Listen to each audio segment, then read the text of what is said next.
Hi.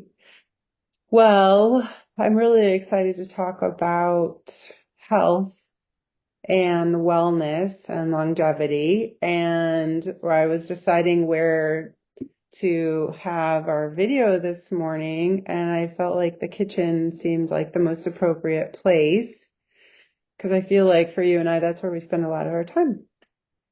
Absolutely. I'm traveling right now, and when I popped on, I was just so welcomed into your beautiful kitchen there. Oh, good. Yeah, come on in. Come on in. We'll have some tea. So, do you have some things that you want to start with first and sharing with everybody? You want to start? Yeah, Yeah.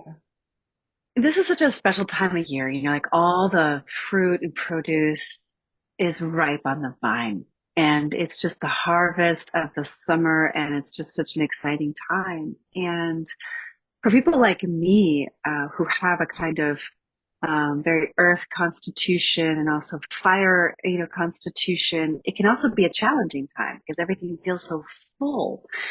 And it's like you want to release, but you can't because everything's really still on the vine.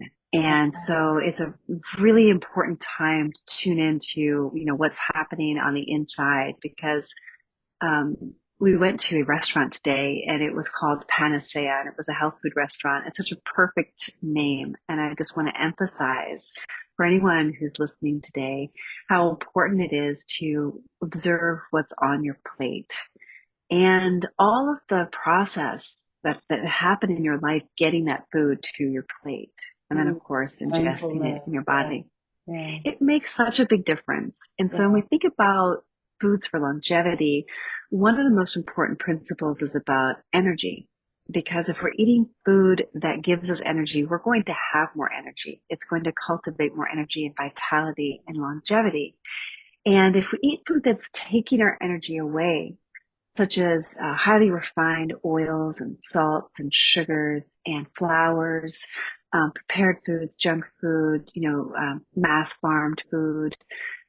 These kinds of foods are going to take a lot of energy from our bodies to clean up, clear up, process, deal with. It's going to slow us down. It's going to weaken our immunity and it's going to dull our light.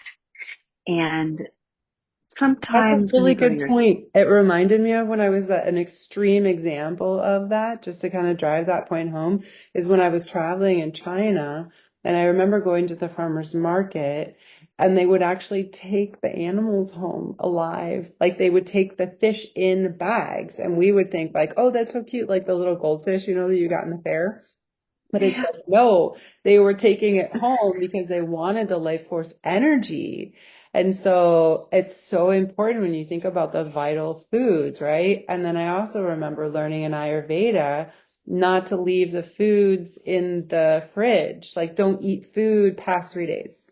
I think it might even be 24 hours. If you're going to make food, you got to eat it right away because when it sits, it loses its life force energy. I love that you brought that up. I feel like that is such an important point. yeah, thank you. I really feel it in my body. Mhm. Uh, and one of the other things I think, a lot of people know some of the principles we're talking about, eating in season, eating the foods that are abundant right now, which are cucumbers and squash and summer squash and winter squash and tomatoes, which I don't usually eat, but this time of year, they're really in season. Aubergines, okra. It's just such an abundant time of year. There's still some peaches and nectarines and plums. And it's really about this fresh, abundant produce at this time of year that's going to give us the phytonutrients that we need. Those are the things that make the food bright in their colors, that make up the phytochemicals of the food that makes it so healing for our bodies and And promotes I feel like also longevity. like when you focus on the seasons, right? Like you're saying that you don't usually eat tomatoes, but you're eating tomatoes now. I've started doing that almost to, just to really get myself excited about having more fruit because it's like, okay, the peaches and the nectarines are only going to be in season for a short time. You really want to buy some and start making things. I think like right now in our culture, there's so much abundance, we get a little bit lazy, right? Where we think we can get anything anytime. It doesn't really matter. It's like we're a little bit desensitized. And I love how excited you are about food, right? You're just so excited about it. And it's like, we want to get excited. We want to get excited. It's like tomatoes are in season. Let's get some. Let's make something. Peaches and nectarinas are in season. Like, let's get some and start making things with them, right? Because you can almost just like do a little trick of the psychology, right? With the lack. It's like, it's not going to be here forever, want to get yourself motivated and get in there and get some and start preparing. I love that. Yeah. Absolutely. And what are we preparing for? Historically, we're preparing for the flu season, the cold and flu season. So we want to fortify our immune Mhm. system. Mhm. Historically, we're planning for less light. Historically, we're planning for, of course, another season, which is our longevity. So we really want to be thinking about how to bring a little bit more consideration. You could say vigilance, you could say kindness, but sometimes it does take some discipline. You start doing some different things to get different results. Mm. And at the end of the day, we're going to get hungry, and it's probably going to happen 6 times a day. You're going to get hunger, a pang of hunger, maybe 3 times a day. And how are you going to meet that hunger? And how are you going to make the choices that are going to optimize your longevity, your immunity, your energy, and your vitality? And I think that empowering yourself with some knowledge is really key. Mm. So filling yourself up on these phytonutrient rich, fiber rich, fresh, ripe, in season organic foods is a great first step.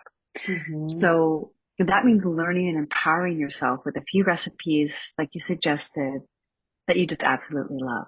So Mm. go into the market, hopefully a local farmer's market. If it's not, then your grocery store, and just really looking at what's in season in your area. For Mm. example, asparagus is probably not in season, Yeah.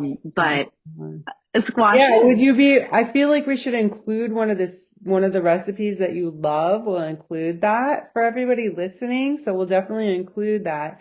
And then if you had a favorite yoga pose that you'd think of right now, because I know we're like kind of in transition, or it's like the summer solstice, we're starting to move into the equinox at the end of September.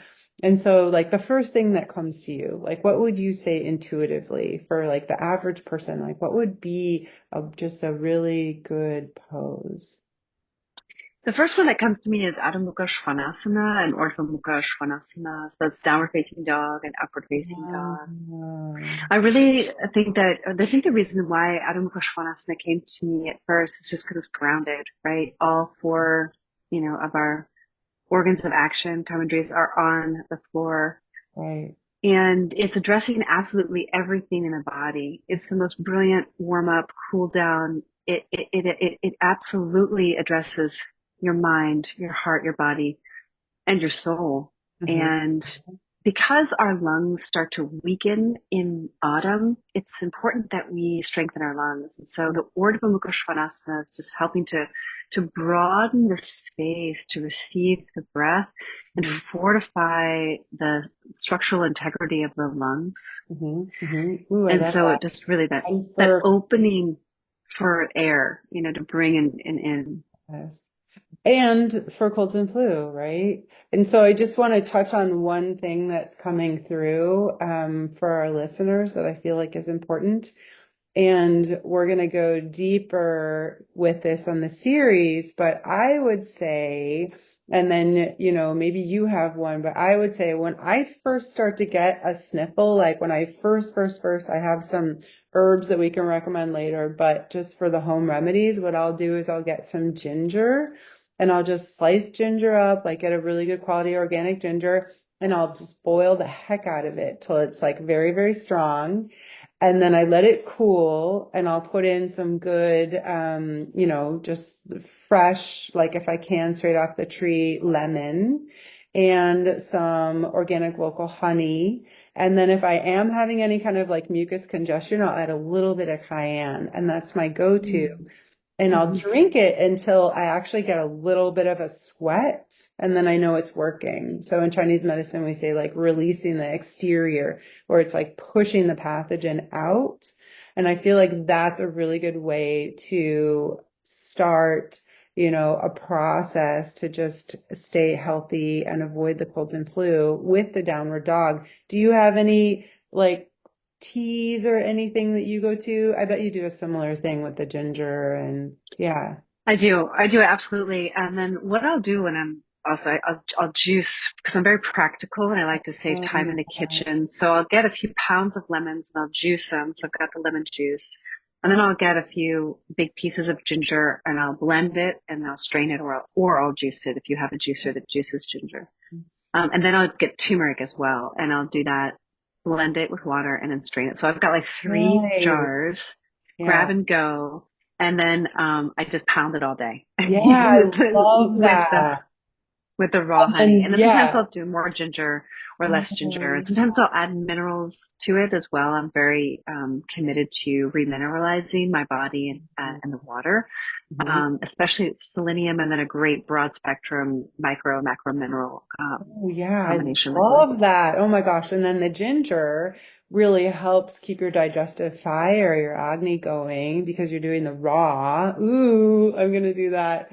Oh, I love that. Mm. Yeah. It's And so then, fortifying. oh, it's Turmeric so is just so powerful. fortifying. Yeah, turmeric just blasts anything out. I love that. All right. Well, I feel like we have enough now for everybody. I don't want to overwhelm people because we have such a wealth of information between the two of us. And we will do another